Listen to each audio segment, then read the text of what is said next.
A very good morning to all. నేను మీ Vishnu Kishore, astro numerologist.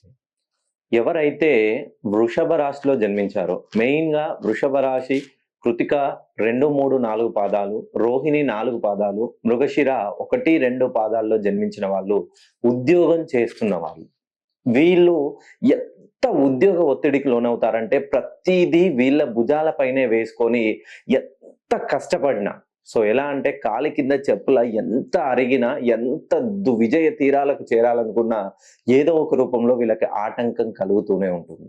మెయిన్‌గా వృషభ రాశి, రోహిణి నక్షత్రంలో జన్మించిన వాళ్ళు ఆ ఇంటికి ప్రథమ లేదా తృతీయ సంతానం అయితే ఖచ్చితంగా వీళ్ళకి ఉద్యోగపరంగా నష్టాలే తప్ప ఎప్పుడూ కలహాలు, మానసికంగా చాలా ఇబ్బంది పడుతుంటారు. ఏదో ఒక ఆరోగ్యపరమైనటువంటి సమస్యలొస్తాయి. వీళ్ళు చెప్పిన మాట విన్నట్టునే అనిపిస్తుంది గానీ, వీళ్ళ మాట మీద ఎవరు వినరండి.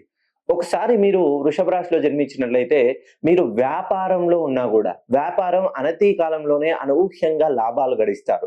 ఎంతైతే వ్యాపారం ప్రారంభించిన తర్వాత ఒక సంవత్సరం, 2 సంవత్సరాల వరకు మీ వ్యాపారం బాగా అంటే బాగా అద్భుతంగా సాగుతుంది. తర్వాత ఏం జరిగిందో తెలీదు కానీ, జీవితంలో ఒక్కొక్క అడుగు డౌన్ ఫాల్ అయినట్టుగా అనిపిస్తుంది. భార్యాభర్తల మధ్య చిన్న చిన్న మనస్పర్ధలు కాస్త పెరిగి కోర్టు మెట్లెక్కే పరిస్థితులు మీ జీవితంలో చేరబోతున్నాయి. ఒకసారి వృషభ రాశిలో జన్మించిన వాళ్ళు మీ పేరులో 5 ఓవెల్స్ ఉన్నాయా లేదా 2 ఓవెల్స్ ఉన్నాయా చెక్ చేసుకోండి.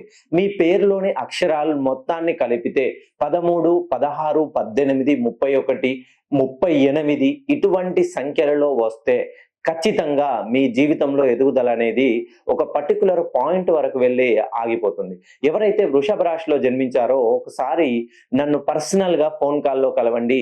మీ జీవితాన్ని నేను తప్పకుండా మార్చేస్తాను.